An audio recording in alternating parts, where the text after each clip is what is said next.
Blessed Pentecost Sunday po sa inyong lahat and welcome to Men of Light. Today is the 50th day after Easter Sunday, and the Catholic Church commemorates the descent of the Holy Spirit upon the apostles and the other followers of Jesus Christ. Alam niyo po, we often associate Pentecost with the descent of the Holy Spirit upon the apostles. Yun po ang mababasa natin ngayon sa first reading from the Acts of the Apostles chapter 2. So, ang Pentecost almost always brings to mind itong images na to, yung strong driving wind, yung tongues of fire, at saka yung miracles of speaking in tongues. Okay? But before that, brothers and sisters, before all that happened in Acts chapter 2, yung gospel po natin ngayong Pentecost Sunday, ihatid po tayo sa John chapter 20. But hindi siya like tongues of fire. It's not something spectacular. It's something quieter, more intimate.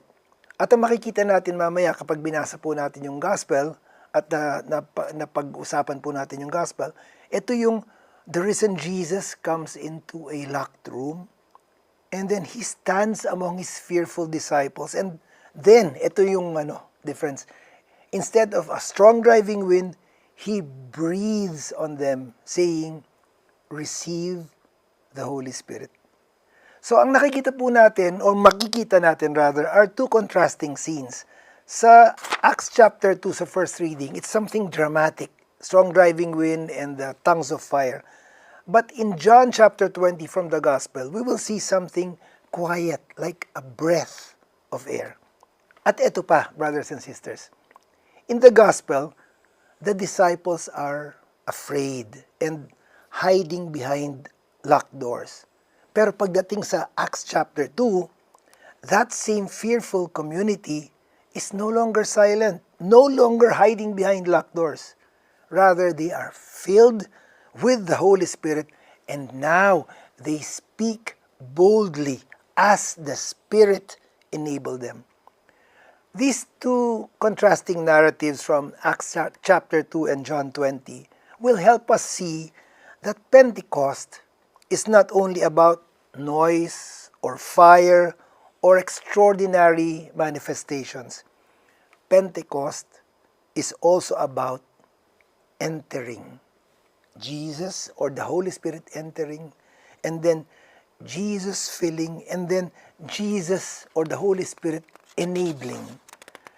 That same sequence is also how we will view Pentecost Sunday's episode of Men of Light. Yung part 1 po natin, the Spirit enters and breathes. Part 2, the Spirit drives out and fills. And part 3, the Spirit enables and speaks. As we go along our discussion, we will see that the sequence is also the journey of every Christian soul. That is what is amazing about how we will tackle the episode. Makikita natin, buhay Kristiyano din pala ito. Kasi the first part, the Holy Spirit comes into what is closed inside us, and then the breath of the Holy Spirit is given to us. Second, before the Holy Spirit fills us, He drives out what does not belong or what is not of God, para may punuin siyang space sa atin. And thirdly, the Holy Spirit empowers us to do what we never could do on our own. And that is why we titled this episode, Spirit Enabled. Spirit Enabled. Now, let us allow the Holy Spirit to speak to us through the Gospel from John chapter 20, verses 19 to 23, and we pray, "Speak, Lord, your servants are listening."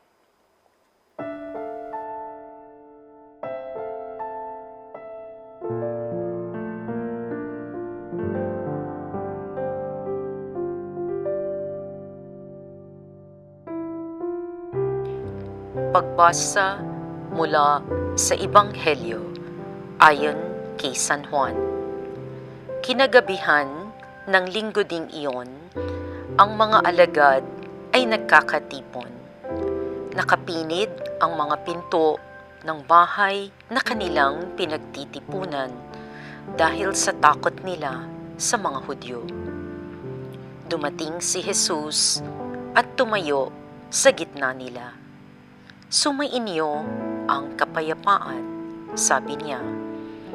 Pagkasabi nito, ipinakita niya ang kaniyang mga kamay at ang kaniyang tagiliran. Tuwang-tuwa ang mga alagad nang makita ang Panginoon. Sinabi na naman ni Jesus, "Sumainyo ang kapayapaan. Kung paanong sinugo ako ng Ama, gayon din naman sinusugo ko kayo." Pagkatapos, sila'y hiningahan niya at sinabi, "Tanggapin ninyo ang Espiritu Santo.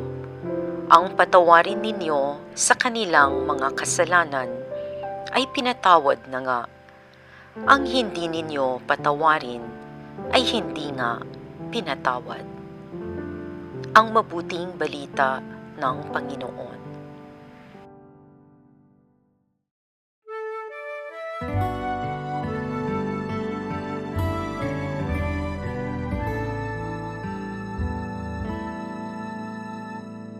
Magandang araw po. With the Holy Spirit, we warmly welcome you to this Pentecost Sunday episode of Men of Light.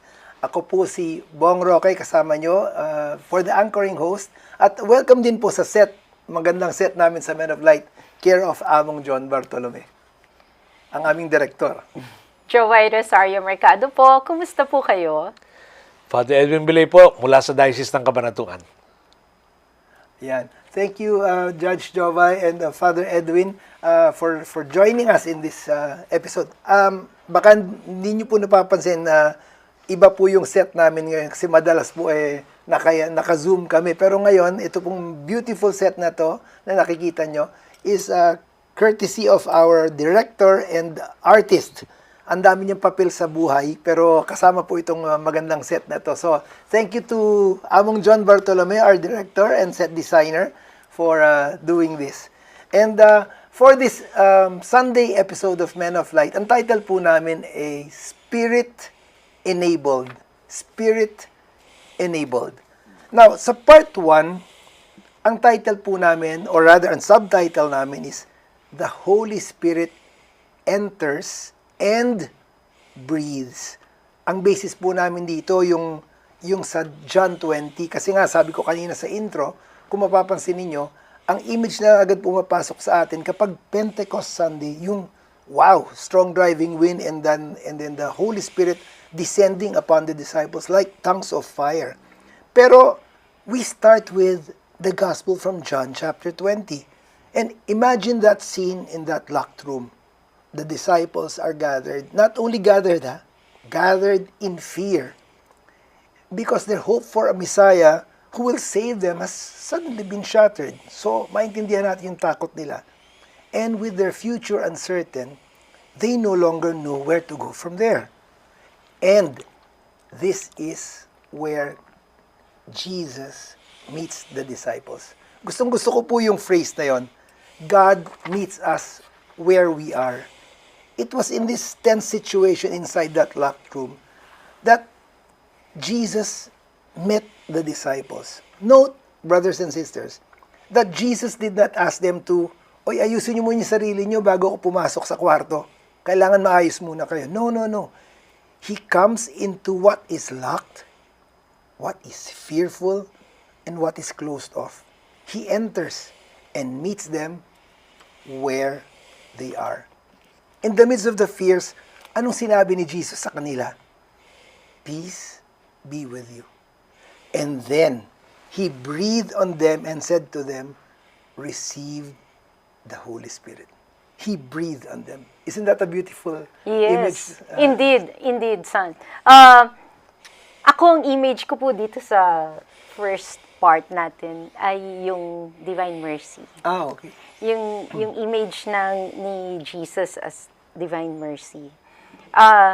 He's standing in front of a locked door. Yeah. No?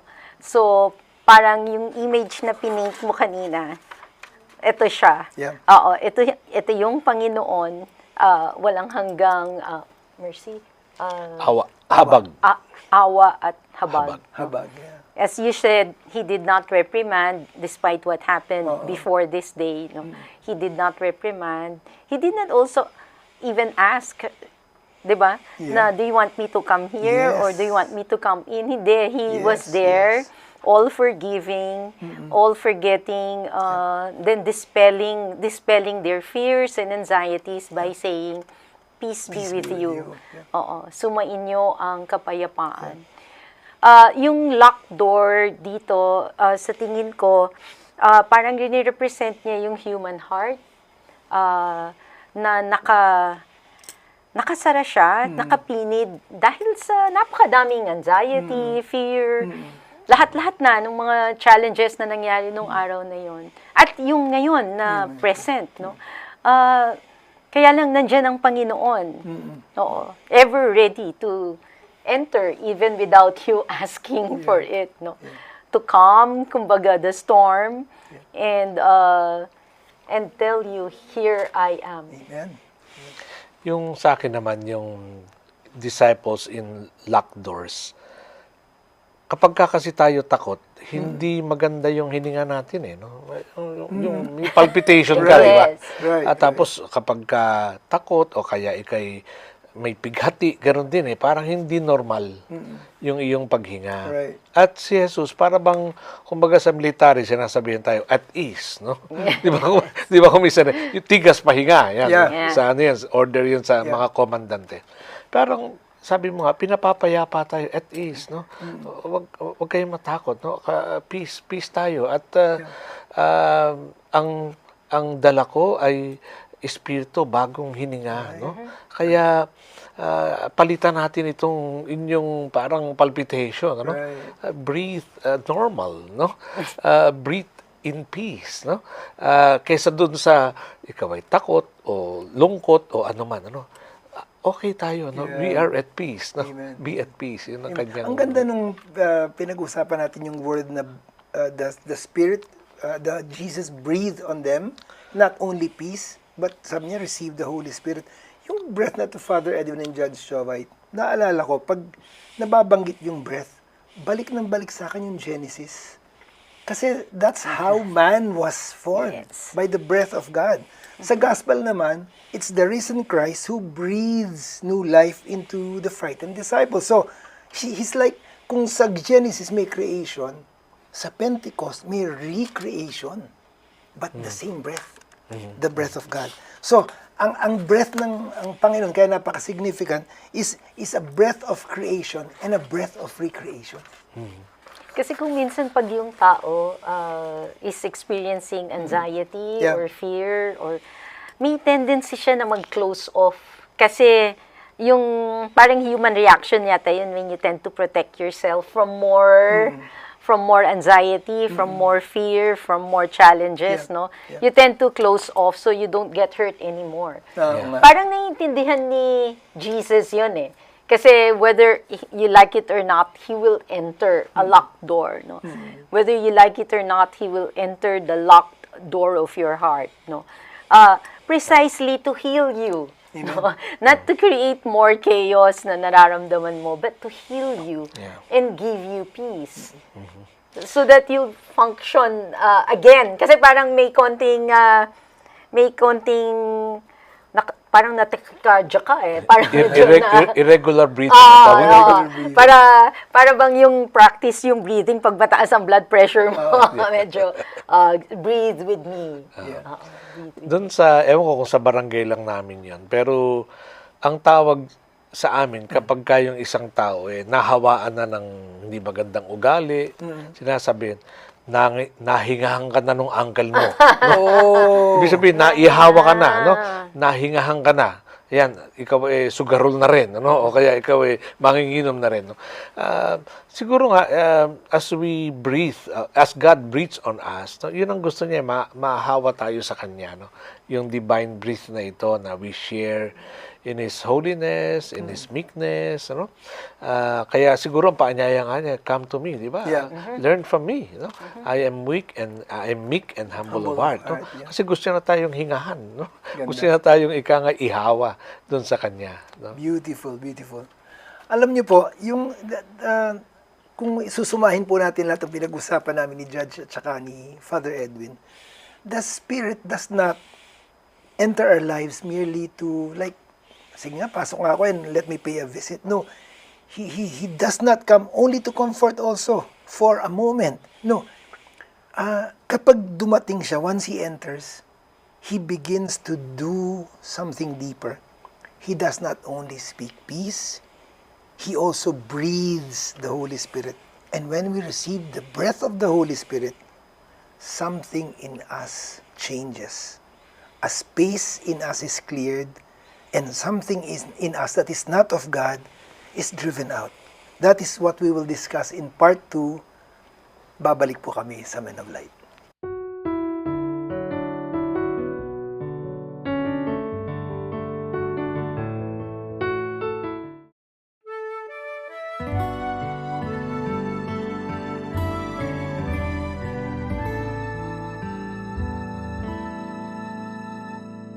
We welcome you once more to our Pentecost Sunday episode of Men of Light at ang title po natin ay Spirit Enabled. Our gospel is from John chapter 20 verses 19 to 23. Kasama pa rin po natin si Judge Jovay Rosario Mercado at si Father Edwin Belay. Ako pong kasama nyo, ang anchor po ngayon si Bong Roque. Now, nandito na po tayo sa part 2 ng ating discussion and we subtitled it from Spirit Enabled.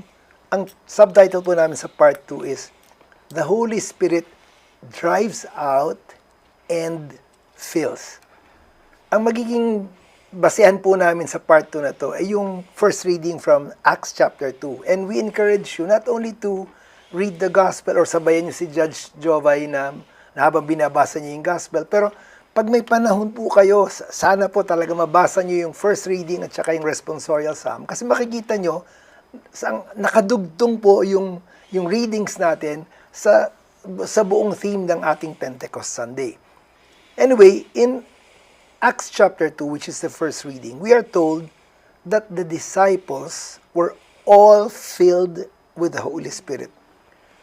Ang naisip po natin na image, kapag fill, talagang pupunuin ka lang. But, you know, what is amazing about this is, it's not just the Holy Spirit adding or giving you more power than what you already have. Yung infilling ng Holy Spirit, merong munang emptying. I always use this term, yung removing what is not of God so that you can be filled with what is of God. So, sa aming mga abogado, sa amin po ni Judge Jovay, meron kaming term palaging naririnig po ng ating mga kapag may nagpapaalis ka ng mga informal settlers, may di ba, ejectment or ini-evict mo. Para pong ganun ang nangyayari before the Holy Spirit comes in. He simply does not add himself to everything we already have. First, he drives out what does not belong. Before he fills, he displaces. At kung gagamitin ko po yung term namin ni Judge Jovay, hindi lang addition, may eviction pa. Yun muna ang nangyayari. Nabanggit mo kanina yung term na displaces, no? Ang image pong pumapasok sa akin yung, naalala ko nung chemistry class nung high school pa.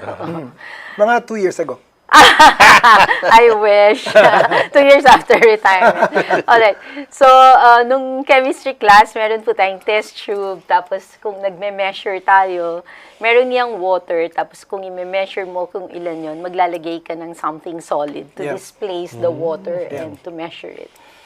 So, naisip ko, nung ginawa mo yung outline, Attorney Bong, yung image ko, yung test tube is filled with our fears, doubts, anxieties, insecurities, bitterness, our kung ano man sin, yan, pride, bitterness, kung ano man yung inipon nating garbage, no? So, yung Holy Spirit, pag pumasok siya, it's something solid, no? So, pag pinasok mo siya sa test tube, i-displace niya ngayon.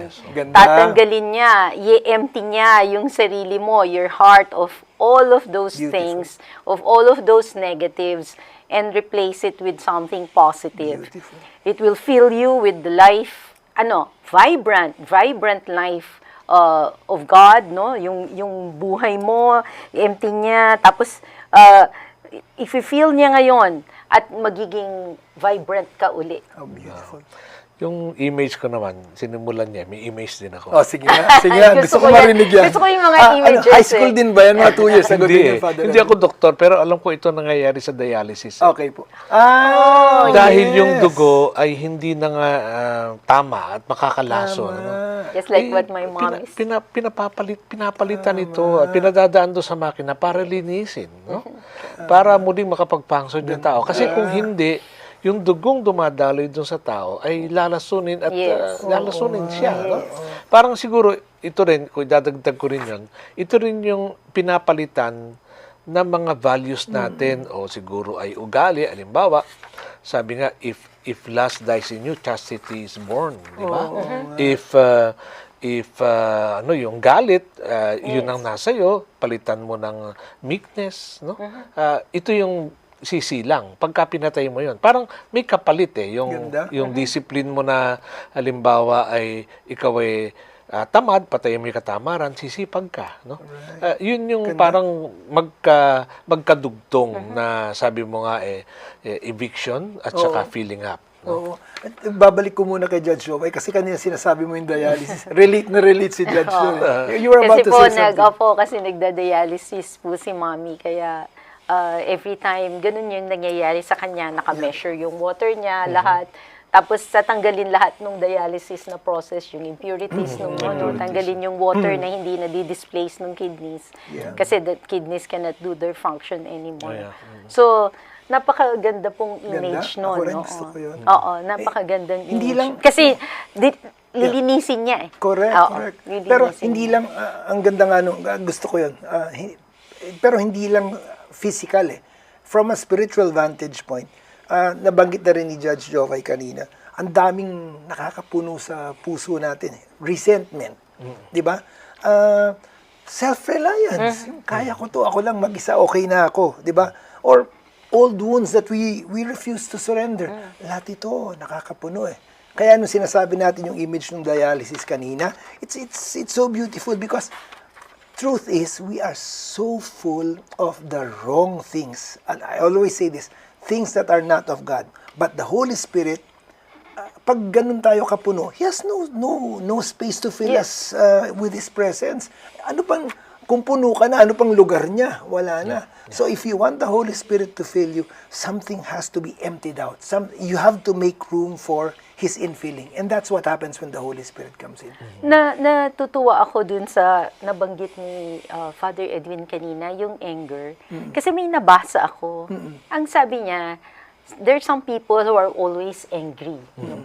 Umaga pa lang, galit na. Kahit anong bagay, napakaliit, galit na. Tapos tuloy-tuloy yun, maghapon. Para bang nasa loob niya, nananahan yung anger sa kanya instead of yung calmness, yung spirit, no? And you know what that specialist said? You can get rid of anger because it's a matter of choice, no? She was talking about neuroscience. So sinasabi niya, you have to be conscious not to want it. Wow. So, parang rewire, Wow. it's a rewiring of the brain. I like that. And when you rewire your brain, pwede mong tanggalin yung anger. I like that. So much so that if you can remove anger and rewire your brain, I'm kind of feeling na you can remove all of this, no? Pride, lust, lahat nito, no? Lahat ng nangyayari, yung cleansing, Yeah. lahat ng mga ang ingay ng mundo natin ngayon, our world now is noisy. We've been witnesses Oh, to yes. what happened just Yes, recently. yes. And you see what's wrong. Why cannot they see it? 'Di ba? Parang you are so closed off, so full of yourself, no? Mag-empty ka sandali. Because you're there for the Filipino people. You're there to serve. You're not Beautiful. there to serve yourself. Yung isa pa sa nais kong i-contribute dun sa process naman ng, di ba, yung sabi nga, gold is tested by fire. Yeah. Diba? Yes. Yes. At yung Holy Spirit fire eh. Yes, yes. So, yung impurities natatanggal yan kapag isinasalab o yung impurities nalalaglag kapag isinasalab sa apoy. No? At palagay ko, ito yung process na dapat daanan ng tao para, sabi nga, yung Espiritu Cleansing. Santo, yan ay, hindi yan nanunupok eh. Hindi siya nanununog. Siya'y nagdadalisay. Wow. No? So pagka dumadaan ka sa apoy Fire. ng buhay at pag maapoy ka, yung mga sediments o yung mga hindi kailangan Mawawala. ay mawawala. Beautiful, beautiful, beautiful. Daming images Ang ngayon. dami, parang Father Edwin, sabi ko isang buong homily na ito sa Kasi parang napaka ano niya kasi you have to concretize Yeah, it. kasi Right. spirit eh. Yeah. Right. Kailangan images talaga. Talaga. But even when the Holy Spirit has, cleared space in us and filled that space, we believe that the Pentecost experience is not yet complete. Kasi the Holy Spirit does not fill us merely so that we may feel peaceful inside. Hindi kompleto 'yon. He fills us because the Holy Spirit has a purpose in us. And the Spirit who enters and fills also empowers. And what He takes over, He now begins to use. What was once hidden becomes capable of witness. This will be our part 3. Maghintay po kayo. Stay with us kasi ang part 3 po natin, the Holy Spirit enables and speaks through us. Babalik po kami.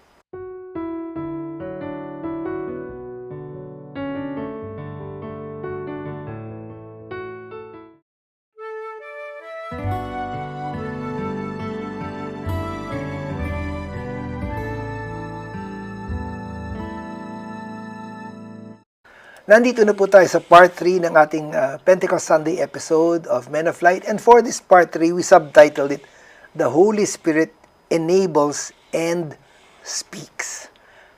Babalik po ako sa Acts chapter 2 from the first reading. Ayan, na-intriga na kayo. Balik kayo ng balik, hindi lang sa Gospel, pati sa first reading. Sa Acts chapter 2, ang sabi niya doon, the disciples began to speak in different tongues. And I'd like to quote this part. As the Spirit enabled them to proclaim. As the Spirit enabled them to proclaim. Actually, dito ko po kinuha yung title natin na Spirit-enabled. The disciples are not speaking out of galing eh. Parang natural boldness. Alam mo, hindi ganun nangyari. They are not suddenly heroic because of their own willpower. Yung kaya ko to, magaling ako. Hindi. The power does not come from them. The ability does not come from them. Rather, the enabling comes from the Holy Spirit. At ito yung nangyayari when we are filled with the Holy Spirit. We are also enabled. After the Holy Spirit sa first part enters what was locked, He fills what has been cleansed, and then, dito sa part 3, the Spirit enables what was once impossible.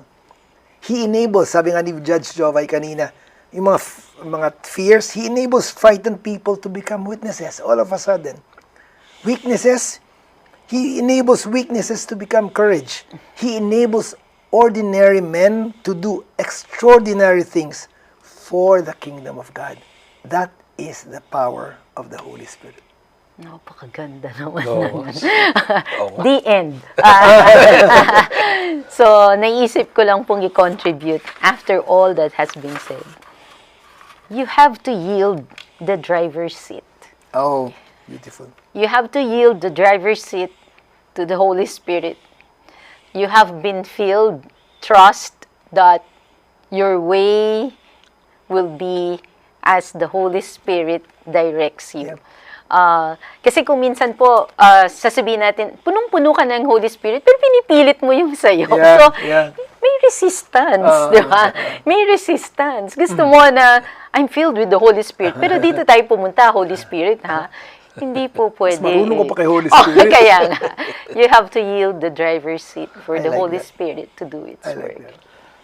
This is not original, but nabasa ko dun sa isang Facebook post ng isang parishioner. No?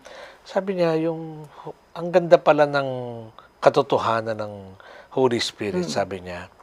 Pagka doon sinasabi ng pari, before consecration, let your spirit come upon these gifts. No? And make them holy so that they become Bakit niya sinasabi yun? Kasi it's because it is the Holy Spirit who forms the body. No? Siya yung bumababa talaga. No? Ganda. Tapos yun din daw ang tinatawag sa incarnation. Ano? Di ba yung Holy Spirit din, bababa sa yung Espiritu Santo.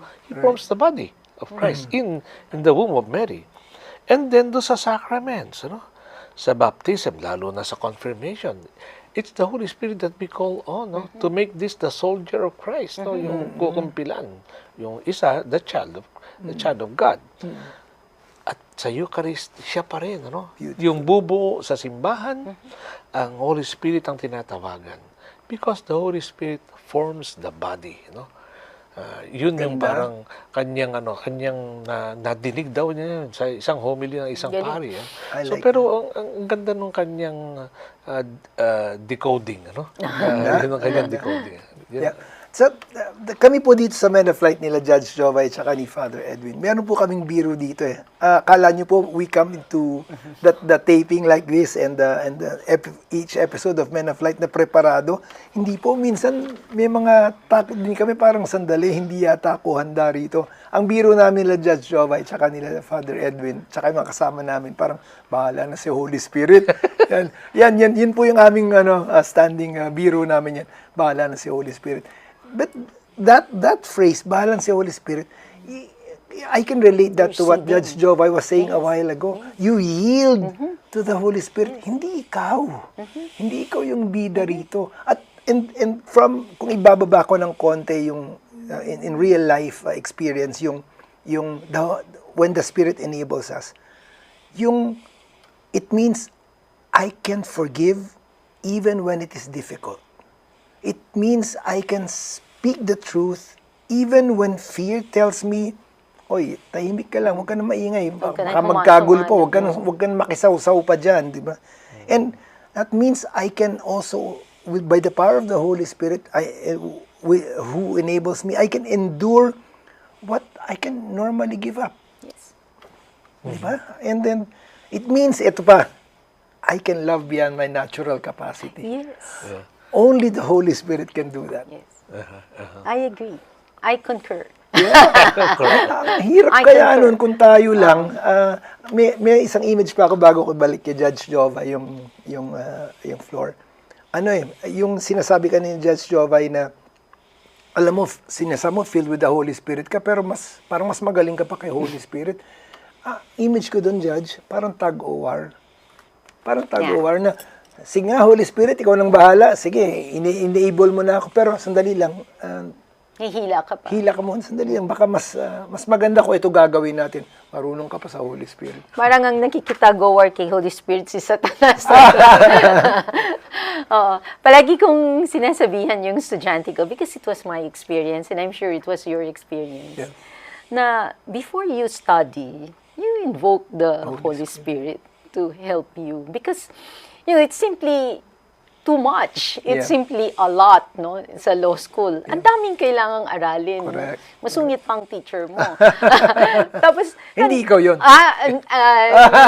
Hindi ko alam. Pwede rin. Sabi, di ba, may nagsabi sa akin, sa Men of Light, mabait siya.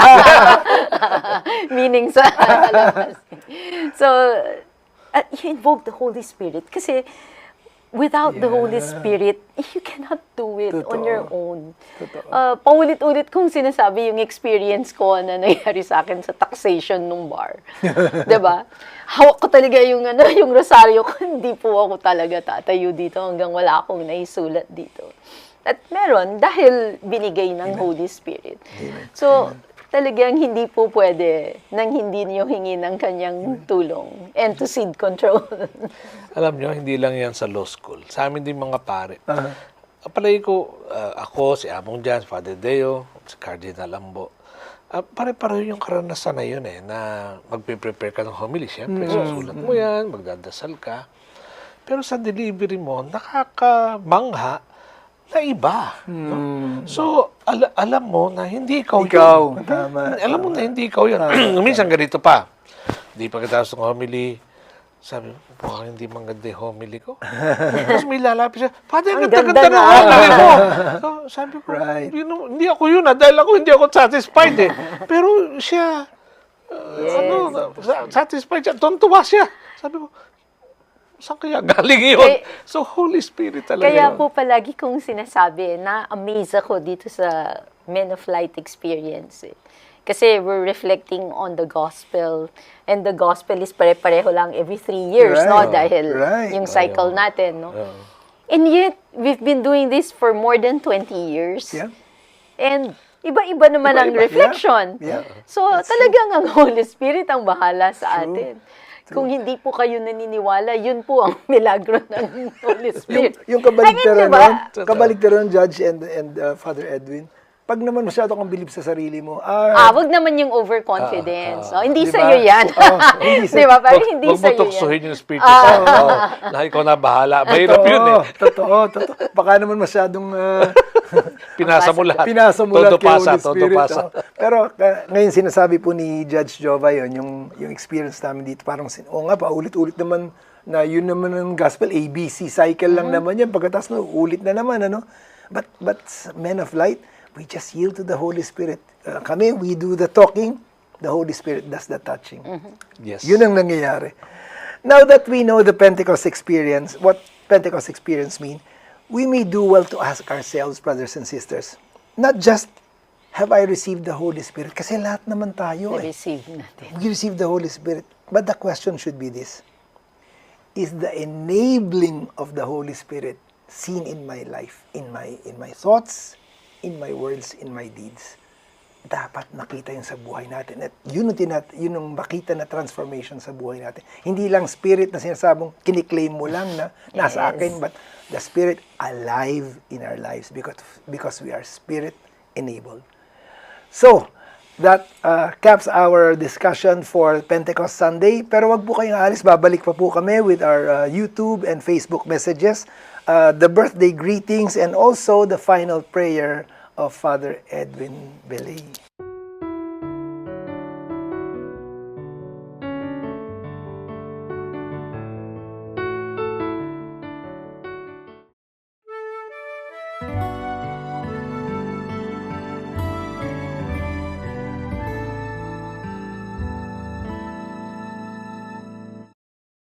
Nandito na po tayo sa last part ng ating Pentecost Sunday episode ng Men of Light. Kagaya po ng nabanggit kanina, Judge Jovay will read the YouTube and Facebook messages at babatiin na rin yung mga nagbe-birthday for the month. Pero pagkatapos po ni Judge Jovay, I'll give you a brief summary of our episode for Pentecost Sunday, and then assignment, of course, at ibabalik ko po kay Father Edwin ng floor kasi po i-bless tayo ni Father Edwin na rin. Judge? Magpapasalamat po kami sa mga nagsulat ng kanilang mga comments at mga reflections.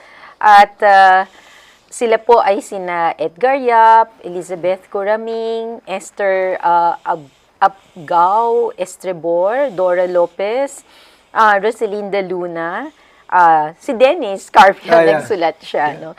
Sabi po ni Elizabeth Coraming, God alone suffices when troubles come. Hope in the Lord is our strength. Amen. Sabi naman po ni Dora Lopez, we have a mission to fulfill. Let our lives be our answer to spread the good news. At sabi po ni Dennis, sabi niya, may we learn to always run to the Father, especially when trusting gets harder. To answer the reflection question, this is my difficulty. It's easier to say than to live. At times, the pressures and inner temptations may be so intense that the cross feels too heavy to carry. May we always remember to ask our Father to send the Holy Spirit to guide and strengthen us with His graces. Amen to that. Joy will come in His way, in Amen. His time. Amen to that. At sa atin pong birthday celebrators, sa Pampanga Clergy po, happy birthday po kay Father Gregorio Vega sa May 25. Sa May 28 naman po, happy birthday kay Father Deo Gracias Yay! Father Kergala, Deo! Happy birthday! Father Joseph Mary Bacay, and Monsignor Emilio Lacanlale. Para sa mga mall volunteers naman po, ang aming pinakamamahal na si Cindy Lapid, birthday din. Ka-birthday din yata ni Sa Father May Deo. 28. di ba? May Yes. 28. Yes. Cindy. Maraming salamat po. Father Edwin? Sorry. Ako nga pala. Binigay ko sa yung summary. Akin pala, sorry. Ako nga pala yung uncle, sorry. Pentecost can be understood as a threefold movement. Kagaya po na kanina, sa discuss natin, hinati po namin into three parts. Yung part one, the Spirit enters and breathes. We know from this that Jesus comes into what is locked, what is fearful, what is closed, and breathes life into it. Part 2, sabi natin the Spirit drives out and fills. The Holy Spirit does not merely visit us. He drives out what does not belong and then fills the heart with His own presence. And in the last part, we said, the Spirit enables and speaks. What the Spirit enters and fills, He now empowers. He enables us to witness, to proclaim, and to do what we can never do on our own. So that's our summary. For our assignment, eto po. This week, identify one locked room in your life. Isa lang, kahit isa lang. It may be something you fear or are anxious about, or probably a feeling of deep hurt, yung mga hindi mo patawad, na hanggang ngayon hindi ka pa healed sa bagay na yon. Or a place that where you know God is calling you, but you have remained close to the idea. Tinatawag ka na, pero Lord, tsaka na lang. Bring that one locked room to the Lord in prayer. And I suggest this prayer. Lord Jesus, simple lang. Lord Jesus, enter here. Holy Spirit, breathe here. Drive out what does not belong. Fill me. Enable me. Pray those words slowly and mean every word. And then we challenge you. Watch how the Holy Spirit begins to move in that very place. That is your assignment for this week. Now, we give the floor to Father Edwin for the prayer and the final blessing. Muli po nating ilagay ang ating mga sarili sa piling ng Diyos.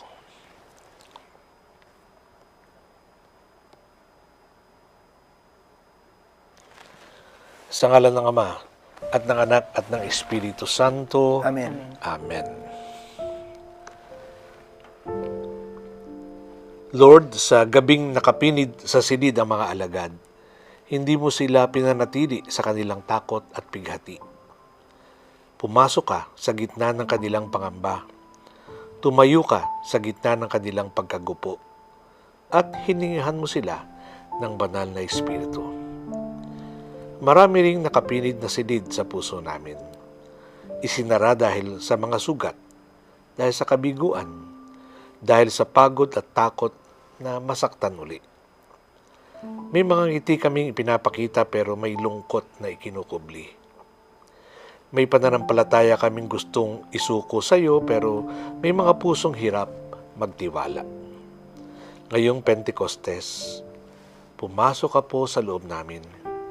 Puntahan mo ang aming mga silid na ayaw naming ipakita kahit kanino.